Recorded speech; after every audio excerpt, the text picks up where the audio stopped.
우리 하나님의 백성이 하나님의 말씀을 믿지 못한다고 하면은 그것은 하나님의 백성일 수가 없을 것입니다. 우리 자녀가 부모들이 하는 말을 믿지 못한다면 어떻게 자녀가 부모와의 관계가 올바르다고 할 수 있겠습니까?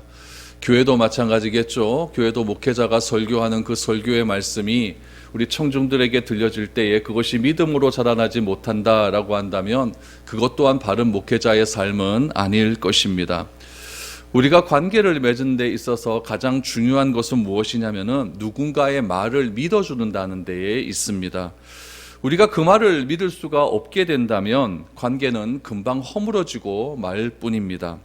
말은 관계를 일으키고 세워주고 지속하는 능력이라고 할 수가 있습니다. 그러므로 관계의 척도는 우리서 인간과의 관계, 하나님과의 척도는 무엇이냐면은 그 상대방이 하는 그 말을 내가 받아들여주고 믿어주고 인정하는 데 있다라는 것을 우리는 알게 됩니다. 이스라엘 백성들이 하나님께서 약속하셨음에도 불구하고 약속을 믿을 수 없다라고 하는 말에 대한 책임은 바로 하나님께 있는 것이 아니라 이스라엘 백성에게 있다는 것입니다. 하나님을 하나님으로 믿을 수 없다고 한 것은 하나님과의 관계가 이제 끝났다라고 하는 그런 선언과도 같은 것입니다. 그래서 이스라엘 백성들은 10명의 정탐꾼의 말을 하나님의 약속보다 더 신뢰하게 되었고 그에 대한 결과는 아주 비참하게 일어나게 된다는 것을 오늘 본문에서 알게 됩니다. 그러면은 이스라엘 백성들이 하나님의 말에 대한 어떤 불신을 보였을까요? 우리가 오늘 읽지는 않았지만은 우리 지지난주에 2주 전에 했던 말씀을 다시 한번 보시면 민수기 14장 2절 3절에서 이렇게 말을 하고 있습니다. 이스라엘 자손이 다 모세와 아론을 원망하며 온 회중이 그들에게 이르되 우리가 애굽 땅에서 죽었거니와 이 광야에서 죽었으면 좋았을 것을 어찌하여 여호와가 우리를 그 땅으로 인도하여 칼에 쓰러지게 하려는가? 우리가 처자가 자로 잡히리니 애굽으로 돌아가는 것이 낫지 아니하랴라는 원망 섞인 말을 합니다. 이것은 하나님의 심판을 좌초한 것과도 똑같은 말입니다. 여러분, 우리가 믿음의 길을 걸어가면서 우리가 신앙생활을 하면서 꼭 점검해야 되는 것은 무엇이냐면은 내가 하나님의 말씀을 과연 얼마만큼 믿고 신뢰하고 있는가, 이 점을 늘 언제나 점검해야 됩니다. 하나님의 말씀을 신뢰하지 못한다라고 한다면 내가 하나님의 자녀가 아닌 것이죠. 하나님의 말씀을 내가 100% 신뢰하고 그 말씀대로 내가 순종하며 살아가는 것이야말로 우리가 하나님의 백성으로서 하나님의 자녀로서 살아가는, 하나님과의 관계를 유지하며 살아가는 가장 첫 번째 척도라는 것을 기억해야 됩니다. 이렇게 하나님과 이스라엘의 관계가 끊어졌습니다. 그 끊어졌을 때 하나님께서 이스라엘 백성들에게 어떻게 말씀하시는지, 오늘 하나님께서 이스라엘에게 말씀하신 3가지의 말씀을 우리가 들을 것이고 그 3가지 말씀을 통해서 어떤 결과가 나타나게 되는지를 오늘 여러분들과 한번 살펴보고자 합니다. 첫 번째로 이스라엘 백성들에게 하나님은 어떤 하나님으로 나타나십니까? 우리가 하는 말을 들으시는 하나님, 들으시는 하나님으로 나타납니다. 26절 27절 보시죠. 여호와께서 모세와 아론에게 말씀하여 이르시되 나를 원망하는 이 악한 회중에게 내가 어느 때까지 참으랴? 이스라엘 자손이 나를 향하여 원망하는 바 그 원망하는 말을 내가 들었노라 라고 말합니다. 여러분, 하나님은 말씀하시는 분이십니다. 하나님은 말씀하시는 분이기 때문에 우리 인간에게도 말할 수 있는 언어의 기능을 허락하여 주셨습니다. 하나님은 들을 수 있는 분이십니다. 들을 수 있기 때문에 우리 인간을 창조하실 때 들을 수 있는 청각을 허락하여 주신 것이죠. 하나님이 말할 수 없고 하나님이 들으실 수 없는 분이라고 한다면 하나님께서 어떻게 인간에게 말할 수 있는 능력과 들을 수 있는 기능을 허락하여 주셨겠습니까? 하나님은 말씀하시는 분이시고 하나님은 들을 수 있는 분이십니다.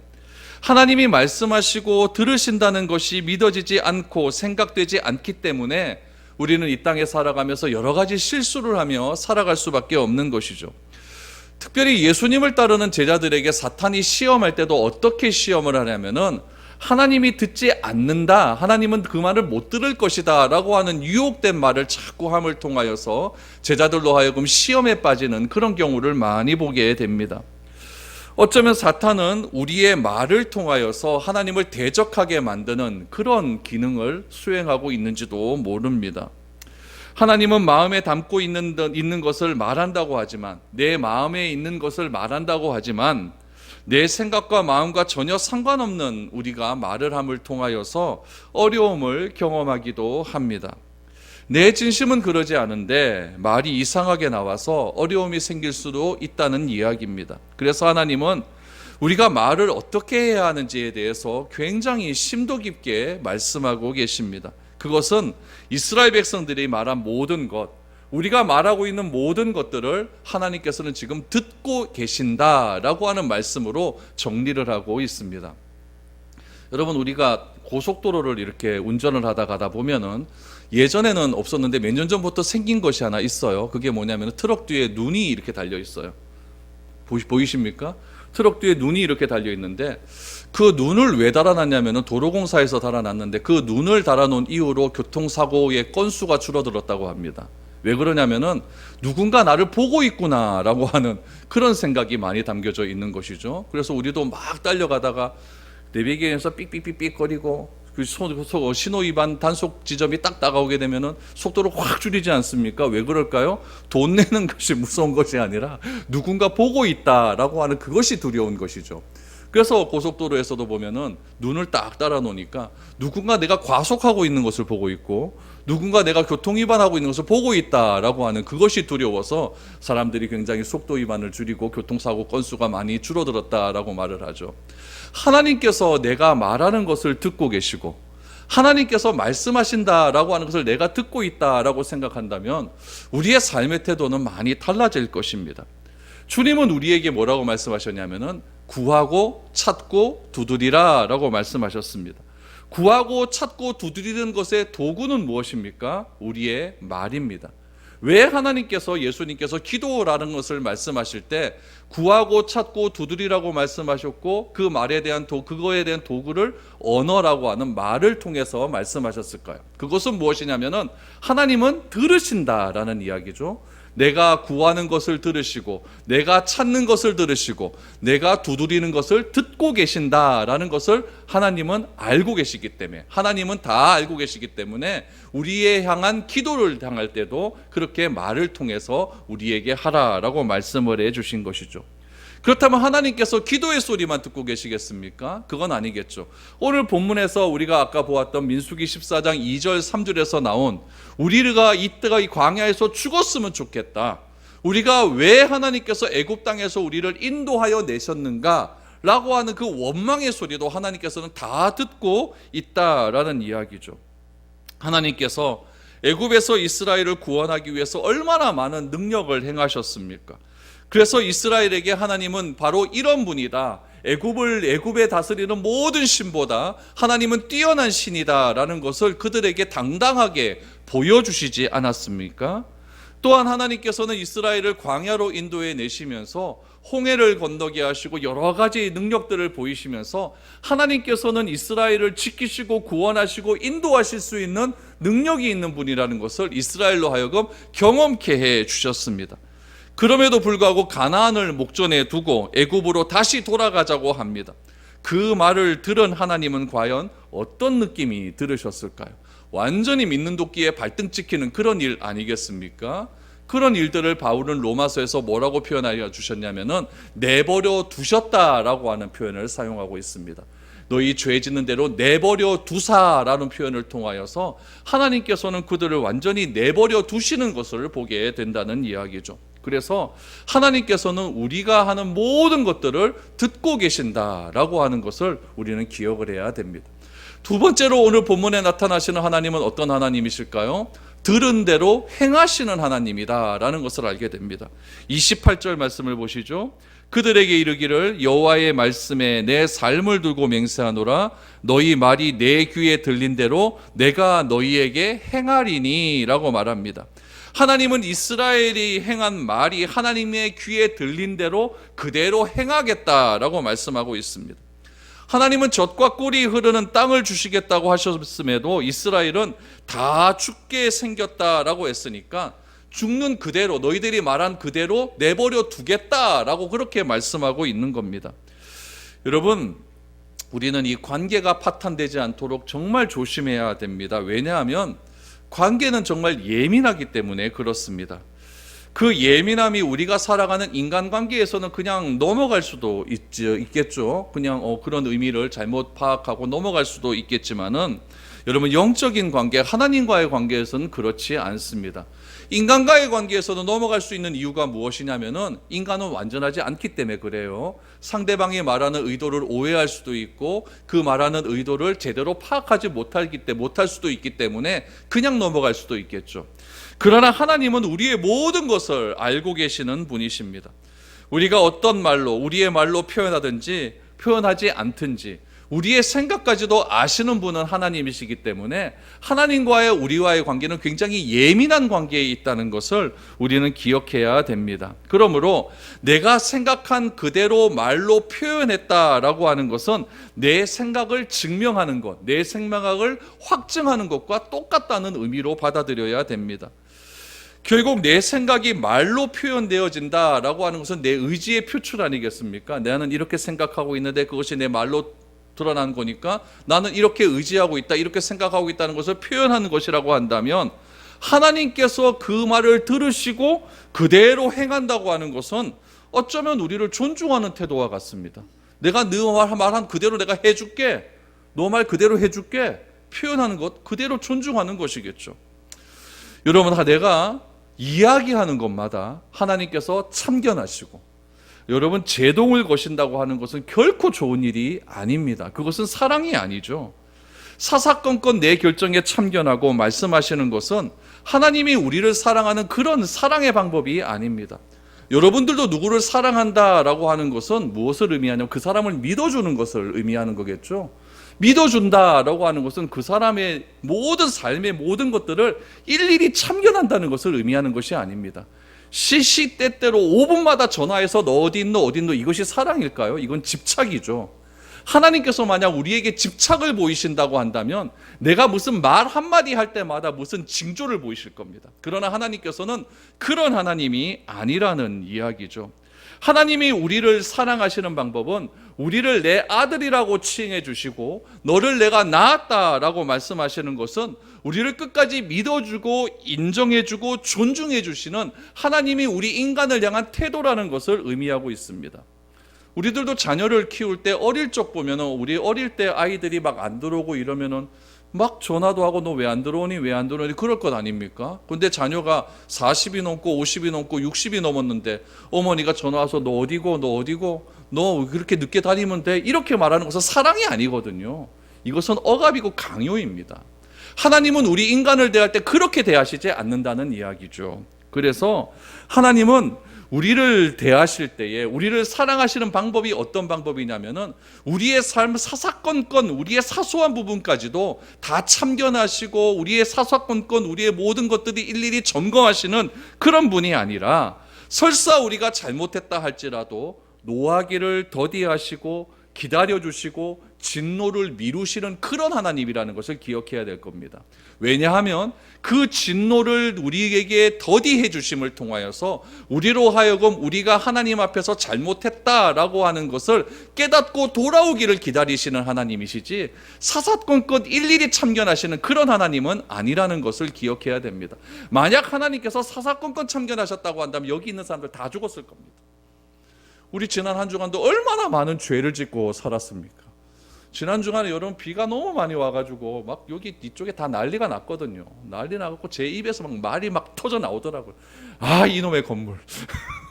그러면 이것도 잘못된 표현 아니겠습니까? 그러면 하나님께서 대번에 뭐 해가지고 저를 막 난리가 쳤겠죠. 근데 하나님께서 또 참고 기다리고 계시잖아요. 기다리고 계셔서 아유 하나님 잘못했습니다. 이 건물이라도 있어서 우리가 예배 드릴 수 있는 공간이 있다는 게 얼마나 하나님 다행입니까? 이렇게 하나님께서는 노하기를 더디하시고 기다려주시는 그런 하나님임을 우리는 기억을 해야 됩니다. 오늘 이스라엘 백성들이 말을 합니다. 내가 애굽에 다시 돌아가는 것이 낫겠다.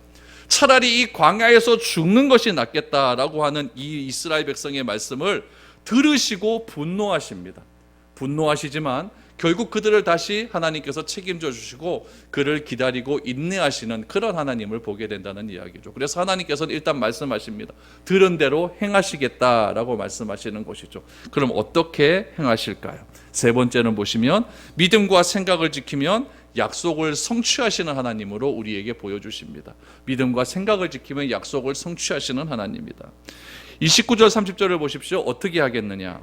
너희 시체가 이 광야에 엎드려질 것이라. 너희 중에서 20세 이상으로서 계수된 자 곧 나를 원망한 자 전부가 여분네의 아들 갈렙과 눈의 아들 여호수아 외에는 내가 맹세하여 너희에게 살게 하리라 한 땅에 결단코 들어가지 못하리라 라고 말합니다. 갈렙과 여호수아가 약속의 땅에 들어갈 수 있는 이유는 딱 한 가지입니다. 믿음과 생각을 지켰기 때문에 그렇습니다. 믿음과 생각을 지켰다라고 하는 의미는 무엇이냐면 하나님께서 말씀하신 그 말씀을 믿었다라는 이야기겠죠. 그 말씀을 가지고 내 생각과 내 믿음을 지켜나가는 것입니다. 내 생각이 조금 하나님의 말씀과 어긋난 생각으로 간다 할지라도 하나님의 말씀이 내 안에 충만해져 있기 때문에 내 생각과 내 믿음을 지킬 수가 있는 것이죠. 그래야 여러분 갈등이 없는 겁니다. 우리가 살아가면서 갈등하는 이유는 무엇이냐면 내 생각과 하나님의 말씀의 차이가 너무나 많이 있기 때문에 그래요. 그 차이 아니면 갈등할 것이 무엇이 있겠습니까? 갈등할 것 하나도 없죠. 하나님의 말씀은 진리라고 한다면, 그 진리의 말씀을 믿는다고 한다면 그 진리의 말씀대로 따라가는데 내가 무슨 갈등이 있겠습니까? 그러나 하나님의 말씀은 이렇게 가라고 하는데 내 생각은 다르니까, 내 마음으로는 하나님의 법을 따르고자 하는데 내 육신의 법은 그렇게 하지 못하니까 자꾸 내 삶 속에 갈등이 일어나는 것 아니겠습니까? 갈등의 원인은 무엇이냐? 결국 나의 생각을 지키지 못하는 것, 하나님의 말씀대로 내 생각이 따라가지 못하는 것, 거기에 있다는 이야기죠. 그러나 하나님은 어떤 분이십니까? 하나님은 반드시 약속을 지키시는 분이시고 영원에서 영원으로 인도하시는 분은 결코 약속을 버리시는 분이 아니십니다. 그러나 악평하는 자에게는 하나님께서 무엇이라고 말씀하시냐면은 약속의 땅에 결단코 들어가지 못할 것을 말씀하고 있습니다. 그래서 20세 이상으로 계수함을 받은 자 가운데에서 갈렙과 여호수아 외에는 전부가 약속의 땅에 들어가지 못한다라고 말씀하고 있습니다. 그러면 여러분 왜 하필이면 20살이라고 규정을 했을까요? 여러분 20세라고 하는 것은 거룩한 전쟁에 나갈 수 있는 그런 나이라는 이야기예요. 그래서 우리 가나안 땅의 전쟁은 그냥 인간과의 전쟁 아니라 하나님과의 전쟁 아니겠습니까? 신과 신들의 싸움이에요. 그렇기 때문에 이 거룩한 전쟁을 수행할 수 있는 나이로 파악된 자, 다시 말하면 육체적으로 정신적으로 성숙한 나이를 그 당시는 20세로 본 것이죠. 그래서 20세 이상으로 된 사람들에게는 그 불신앙의 책임을 물으신 것입니다. 왜냐하면 그 20세 이상 된 사람은 어떤 사람들이었느냐? 여호와의 군대의 구성원으로서 죄된 이방인과 싸워야 될 사람들인데, 그 싸워야 될 사람들이 이미 기선제압을 당해서 나는 못한다라고 해버리니까, 그래서 하나님께서는 20세 이상 된 사람에게 그 책임을 물었다라는 이야기죠. 그럼 여기서 우리가 또 하나 생각해야 될 것은 무엇이냐면은, 그렇다면은 하나님은 약속을 파기하시는 분이신가에 대한 부분입니다. 하나님은 우리를 가리켜서 우리 신실하신 분이다라고 말하지 않습니까? 신실하다는 것은 변함이 없다라고 하는 뜻인데, 하나님은 영원하신 분이시고 신실한 분으로서 자신의 계획을 취소한다? 이것은 상상도 하지 못하는 것이겠죠. 하나님께서 불평하는 자들을 광야에서 죽일 것이지만 여호수아와 갈렙을 비롯한 20세 미만의 세대는 약속의 땅으로 인도하신다라고 하는 점에서 하나님은 결단코 약속을 취소하는 분은 아니시라는 것을 알게 됩니다. 20세 이상 된 사람들이 하나님의 약속을 성취하지 못한 이유는 하나님의 변덕 때문에 그런 것이 아니라 그들 자신의 죄악이고 불신앙 때문에 그런 것이지, 결코 하나님께서 약속을 포기하셨다, 변덕하셨다, 이런 이야기는 아니라는 이야기죠. 우리는 어떻습니까? 우리는 약속을 했었을 때, 그 약속을 행했을 때 그 상황과 환경에 따라서 약속을 실천할 때와 다르면 핑계를 대면서 약속을 취소할 때가 있습니다. 약속할 때와 약속이 딱 다다랐을 때 뭐 상황이 다르면 무슨 변덕을 하면서 변명을 하면서 취소할 때가 있죠. 그러나 하나님은 그런 분이 아니죠. 하나님은 환경의 지배를 받는 그런 분이 아니십니다. 그래서 하나님은 끝까지 우리를 지켜보시면서 하나님의 약속을 어떻게 붙들고 있고 우리가 약속을 어떻게 이루어 가시는지에 관심이 있는 분이시지, 하나님은 결단코 약속을 포기하시는 그런 분이 아니라는 이야기죠. 그런데 이스라엘 백성과 우리는 어떻게 생각하느냐, 이렇게 다들 생각합니다. 우리가 이스라엘 백성들이 가나안 땅을 가보았지 않습니까? 가나안 땅을 딱 가보았을 때, 가야겠다라고 했었을 때 그들이 기대하는 것은 무엇이었냐면은 가나안 땅은 텅텅 비어 있어야 됩니다. 아무도 살고 있지 않아야 됩니다. 그냥 무혈입성으로 들어가는 거예요. 하나님께서 우리에게 약속하신 땅이기 때문에 그 땅은 나에게 주신 땅이고, 내가 하나님께 요구한 것도 아니고 하나님께서 나에게 주시고자 약속하셨던 그 땅이기 때문에 그냥 들어가면 그냥 주시는 것으로 그렇게 생각을 하고 들어가 본 거죠. 그런데 그 정탐꾼들이 가서 본 것은 무엇이냐면은 우리들보다 더 강한 자들을 보게 되거든요. 거기서 하나님의 생각과 이스라엘 백성들의 인간의 생각의 차이점이 완전히 벌어지게 된다라는 이야기죠. 여러분, 이렇게 생각하는 것은 어떤 생각이냐면 알라딘 램프와 같은 생각이에요. 하나님은 그렇게 우리의 기도를 응답하시는 분이 아닙니다. 내가 동전 넣으면 곧바로 자판기에서 음료가 나오는 그런 식의 기도를 하나님께서는 원하지 않는다는 이야기죠. 하나님께서는 무엇이라고 말씀하셨냐면은 모든 것을 허락하셨죠. 이미 주셨기 때문에 우리는 어떤 것을 해야 되느냐? 모든 것을 허락하셨고 모든 것을 이미 주셨다는 것을 믿는 믿음이 우선입니다. 이것을 주셨기 때문에 하나님의 말씀을 내가 믿고, 이미 주신 것을 믿고 내가 어떻게 이루어 가느냐가 기도의 응답인 것이지, 나는 아무것도 하지 않는데 그냥 하나님께서 도깨비 방망이처럼 뚝딱 너 가져라 이렇게 준다, 이것은 결단코 하나님의 기도의 응답이 아닙니다. 성경 어디를 봐도 그렇게 하나님께서 말씀하시는 법은 없다는 이야기죠. 하나님께서 나에게 이미 주셨기 때문에 기도하면 들은 줄 알아라고 말씀하지 않았습니까? 응답된 줄 믿고 그 약속을 붙들고 가는 것이 응답의 과정이고 응답의 결과인 것이지, 내가 기도했다고 하나님께서 그 기도의 응답을 그냥 뚝 주신다, 이런 기도의 응답은 결단코 없다는 이야기죠. 그런데 이스라엘 백성들은 정탐꾼이 다가오면은 그 가나안 땅은 내 것이다 이렇게 생각을 한 것이죠. 그냥 들어간다 이렇게 생각한 겁니다. 그래서 자기들이 한 생각과 다른 땅에 대한 보고를 들었기 때문에, 내 기대와 현실이 다르다고 하는 그런 보고를 들었기 때문에 그들이 원망이 시작되었다는 이야기죠. 만약에 진짜로 가나안 땅에 아무도 없고 또 하나 자기들보다 약하다고 생각하는 민족이 있었다면 이스라엘 백성들이 이렇게까지는 하지 않았을 겁니다. 근데 눈에 보이는 현실은 자기들보다 키도 크고 완전 피지컬이 자기들보다 훨씬 큰 민족을 보았기 때문에 그들이 원망으로 일삼을 수밖에 없었다라는 이야기죠. 그래서 이렇게 불평과 원망, 환경으로 인하여서 절망하는 이스라엘 백성들을 향하여서 하나님께서 이렇게 결론을 내리십니다. 세 가지의 결론입니다. 첫 번째, 갈렙과 여호수아와 더불어 20세 미만은 약속의 땅을 밟는다라는 이야기죠. 31절 보시죠. 너희가 사로잡히겠다고 말하던 너희의 유아들은 내가 인도하여 드리니니 그들은 너희가 싫어하던 땅을 보려니와 라고 말합니다. 사로잡힐 것이라고 했던 유아들은 상속받는다. 여기서 말하는 유아라고 하는 말은 무슨 말이냐면 어린아이가 아니에요. 어린아이가 아니라 여기서 말하는 유아는 20세 미만의 아이를 뜻합니다. 20세 미만의 사람과 여호수아와 갈렙은 약속의 땅을 상속받는다라고 말을 합니다. 가데스 바네아에서 불평과 불만을 한 사람들은 핑계를 대면서 가나안 땅 정복을 반대했지만 하나님은 20세 미만의 사람은 보존하기로 했습니다. 왜냐하면 그들은 아직 유아다라고 하는 말 속에서 우리가 그 단어 속에서 들려지는 이미지는 무엇이냐면은 미숙하고 여호와의 군대, 그러니까 군인으로 나가서 싸우기에는 아직까지 부족한 존재다라고 하는 그런 느낌을 받게 된다는 이야기죠. 따라서 가나안 정복 전쟁에서는 20세 미만은 참전하지는 않았습니다. 그렇기 때문에 그 책임이 부여되지 않았습니다. 그러나 이들이 생존할 수 있는 더 큰 이유는 무엇이냐면은 20세 미만의 세대를 통해서 하나님 나라를 다시 건설하고자 하는 하나님의 은혜 때문에 그렇습니다. 왜냐하면 여러분 여기서 이걸 잘 보셔야 돼요. 이스라엘 백성들이 불평을 했습니다. 불평을 했다고 한다면 우리가 생각하는 오해는 뭐냐면은 20세 미만은 가나안 땅에 가고 20세 이상은 못 가니까 20세 미만은 불평하지 않았다라고 생각하면 안 된다는 이야기예요. 여러분 20세 미만은 진짜 불평하지 않았을까요? 아닙니다. 20세 미만도 다 불평했습니다. 불평한 사람 많았을 거예요.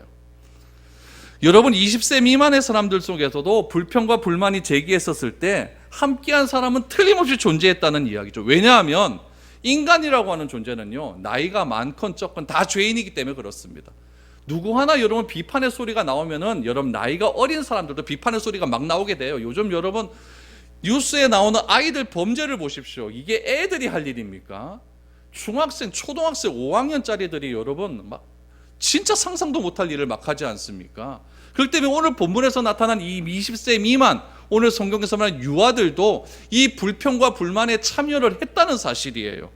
그럼에도 불구하고 여러분 이들 20세 미만을 하나님께서 약속의 땅에 들여보내겠다고 하는 이유는 무엇이냐면은 철저한 하나님의 은혜입니다.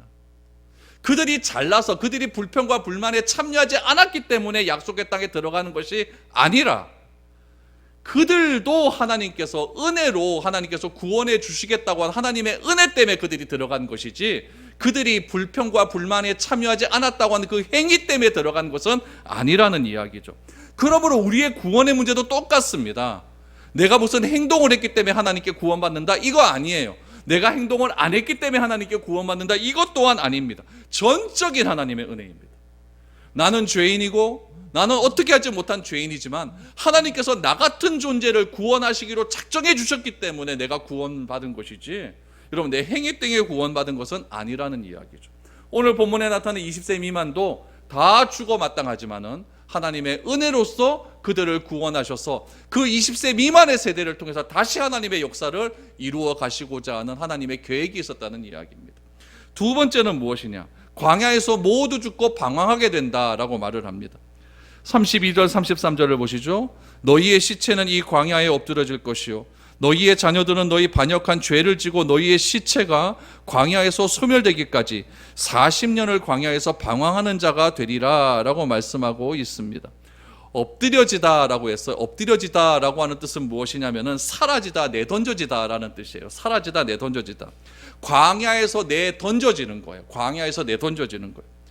참고 참으시는 하나님의 인내와 베풀고 또 베푸시는 하나님의 은총을 가볍게 여기는 자들의 결론은 무엇이냐면 내던져지는 결론을 당하게 된다라는 이야기죠. 그리고 뭐 어떻게 되느냐? 엎드려진다는 얘기죠. 엎드려진다, 내던져진다. 당시 여러분 민수기는 인구에 관한 책 아닙니까? 사람의 수. 이 사람의 수가 여러분 인수기에 보면 60만 명 정도 나와요. 그런데 이 60만 명의 사람은 20세 이상의 남자들을 계수한 수고 전체적인 계수의 수는 약 한 200만 명쯤 됩니다. 그런데 이제 계산을 좀 한번 해보는 거죠. 이 200만 명의 사람들 중에 20세 이상의 사람의 수를 한 120만 명쯤 보면 얼추 맞을 겁니다. 그 120만 명의 사람이 120만 명의 사람이 어떻게 되느냐? 38년을 뺑뺑 도는 거예요. 뺑뺑 도는데 이 38년을 제가 계산해 보니까 13,870일. 13,870일을 여러분 매일매일 몇 명이 죽냐면 80명에서 90명씩 죽어나갑니다. 하나님이 죽는다고 했으니까요. 그러니까 약 한 80만 명의 사람이 다 죽어나가는 거예요. 그러면 그 여러분 이스라엘 그 광야의 공동체가 어떻게 되겠습니까? 매일같이 울음소리가 터져나가는 거죠. 장례 맨날 치러야 돼요. 하루에 80명, 90명 정도가 여러분 적은 숫자입니까? 그렇게 광야에서 다 죽어야 20세 이상이 다 죽을 것 아닙니까? 38년 동안 그런 일들이 이렇게 되는 거예요. 여러분 이것이 불순종에 대한 죄의 결과라는 이야기죠. 얼마나 안타까운 일들이 일어나고 있습니까? 특별히 주목해야 될 것은 무엇이냐면은 광야에서 방황한다, 내던져짐을 당하게 된다고 말씀하셨는데 광야의 방황은 누가 당하게 되느냐? 20세 미만의 세대가 당하게 됩니다. 20세 이상은 다 죽죠. 20세 미만이 광야에서 방황을 하게 되는 거예요. 그러면 여러분 20세 미만은 어떻게 되느냐? 부모의 죄 때문에 20세 미만은 같이 광야의 삶을 방황하게 된다는 이야기죠. 20세 미만도 물론 죄에 참여한 건 맞습니다. 그러나 20세 미만은 다 유아들이었기 때문에 실질적으로 그 모든 불평과 불만을 주도한 사람들은 20세 이상의 지도층 사람들이었어요. 그들의 죄 때문에 자녀들의 세대가 다 지금 어려움을 겪게 된다는 이야기죠. 여기서 방황하다라고 하는 또 다른 의미가 무슨 의미가 있냐면은 목자라는 뜻이 있어요. 목자. 왜 목자가 방황하다라면은 그 당시에 목자들은요 양떼들을 이끌고 방황을 했습니다. 왜냐하면은 풀이 어디 있는지 모르니까 풀을 찾아 방황하는 삶이 목자의 삶이었어요. 그래서 이 방황한다라고 하는 의미는 무엇이냐면은 목자들이 양들을 데리고 먹을 것을 찾아 방황하는 것처럼 이스라엘 민족도 그렇게 방황한다는 거예요. 누구 때문에? 부모 세대 때문에 그렇게 된다는 이야기죠. 어떻게 보면 연좌제와 같은 겁니다. 38년 동안 부모의 죄를 짊어지게 되는 것을 의아해할 수도 있겠지만은 불평하는 자들이 광야에서 죽음을 맞이하는 것에 비하면은 이 38년 동안 광야에서 방황하는 세대는 그래도 약속의 땅을 성취하기로 하니까 그래도 좀 낫다는 이야기예요. 세 번째, 이것이 왜 낫느냐? 세 번째 이야기에 나옵니다. 40년간의 광야 생활이에요. 40년간의 광야 생활이 어떤 의미를 주느냐가 중요한 것이겠죠. 34절 35절을 보시죠. 너희는 그 땅을 정탐한 날 수인 40일의 하루를 1년으로 쳐서 그 40년간 너희 죄악을 담당할지니 너희는 그제서야 내가 싫어하면 어떻게 되는지를 알리라 하셨다 하라. 나 여호와가 말하였거니와 모여 나를 거역하는 이 악한 온 회중에게 내가 반드시 이같이 행하리니 그들이 이 광야에서 소멸되어 거기서 죽으리라 라고 말을 하고 있습니다. 저는 이 말씀을 생각하면서 가만히 절을 한번 생각해 봤어요. 저는 모태신앙이거든요. 저는 저희 할머니, 그 할머니 때부터 예수를 믿었다고 해요. 한 4대, 제 밑에 가면 5대쯤 되는 것이죠. 모태신앙은요, 부모 때로부터 출애굽을 한 백성들입니다. 부모와 같이 출애굽을 한 민족이에요. 그런데 애굽 땅에서 태어나진 않았어요. 모태신앙들은요. 태어나진 않았지만 어디서 태어납니까? 광야에서 태어났어요. 그러나 또 하나 생각할 것, 모태신앙이건 모태신앙이 아니건 내가 일대신앙이건 간에 다 태어난 곳은 어디냐면은 광야입니다. 광야에서 모든 사람이 태어나게 되는 거예요. 그러면 여러분, 나의 가문이 3대, 4대, 5대라 할지라도, 예수 믿는 집안이라 할지라도 가나안에서 태어나지 않은 것은 분명한 사실입니다. 누구든 믿음을 가질 수 있는 장소는 어디냐? 가나안이 아니라 어디예요? 광야예요. 모태신앙도 광야에서 믿음을 가져야 되고, 그렇지 않은 사람도 애굽에서 출애굽을 해서 광야에서 신앙생활을 해야 된다는 이야기예요. 내가 광야라고 하는 장소에서 믿음 생활 잘하게 되면은 약속의 땅은 나의 소유가 되는 것입니다. 오늘 보면 34절 말씀을 보십시오. 그 40년간 너희 죄악을 담당할지니 너희는 그제서야 내가 싫어하면 어떻게 되는지를 알리라 하셨다 하라 라고 말을 합니다. 40년 동안 광야 생활을 하면서 그 20세 미만의 사람들이 갖추어야 될 믿음의 태도는 무엇이냐면은 하나님이 싫어하면 어떻게 돼야 하는지를 경험하는 겁니다. 반대로 하나님이 좋아하면 어떻게 되는지도 그들은 알게 된다는 이야기죠. 그러므로 우리 모든 세대들이 가나안에서 태어난 것이 아니라 광야에서 태어난 여러분들이나 저나 모든 사람들이 알아야 될 사실은 무엇이냐면은 이 광야 같은 이 세상 속에서 하나님에 대한 믿음과 불신앙을 통하여서 내가 어떤 삶을 살아야 되는지를 알게 된다는 이야기죠. 누구를 압니까? 하나님을 알게 되는 거예요. 하나님을 따라 순종하는 삶은 어떻게 되는 것이고, 하나님을 따라 불순종하는 삶은 어떻게 되는지를 이 광야에서 알게 된다는 거죠. 그래서 우리가 광야에서 그렇게 하루하루를 살아가게 되는 것입니다. 그런데 내가 광야에서 사는데 내가 가나안에서 사는 것처럼 산다면 어떻게 될까요? 그 사람은 결국 바벨론으로 끌려가게 될 겁니다. 더 심한 고통을 당하게 될 거죠. 더 많은 어려움을 당하게 될 거죠. 하나님은 오늘 본문 말씀 속에서 이렇게 우리에게 말씀하고 있습니다. 불순종의 가장 큰 이유는 무엇이냐? 새겨듣지 않았기 때문이라는 거죠. 심판은 철저하고 예외가 없습니다. 주신 약속 잘 새겨들어야 됩니다. 그리고 약속의 땅에 들어가는 그날까지 우리는 이 광야에서 어떻게 살아가야 되느냐? 하나님이 어떤 분이신지를 알아가며 살아가는 겁니다. 그리고 그 알므로 지식으로 끝나는 것이 아니라 그 알미 믿음으로 승화되어서 내가 갈림길에 섰을 때, 하나님에 대한 말씀과 나의 생각이 갈림길에 섰을 때 하나님을 알았던 그 믿음이 그 사이에 개입함을 통하여서 나의 갈등이 해결되는 것들을 경험할 수 있어야 됩니다. 그럴 때에 나의 믿음은 자라날 수 있는 것이고 하나님이 어떤 분이신지를 알 수 있게 된다는 것을 오늘 본문을 통해서 알게 되는 것입니다. 약속의 땅에 들어가는 그날까지 순종과 결단함이 우리 가운데 날마다 계속 이어질 수 있기를 바랍니다. 그래서 우리의 마음을 지켜서 우리 가나안 땅에 들어가 다 우리 하나님께 감사하며 찬양하며 영광 돌릴 수 있는 그런 귀한 만남이 우리에게 이루어질 수 있기를 축복드립니다.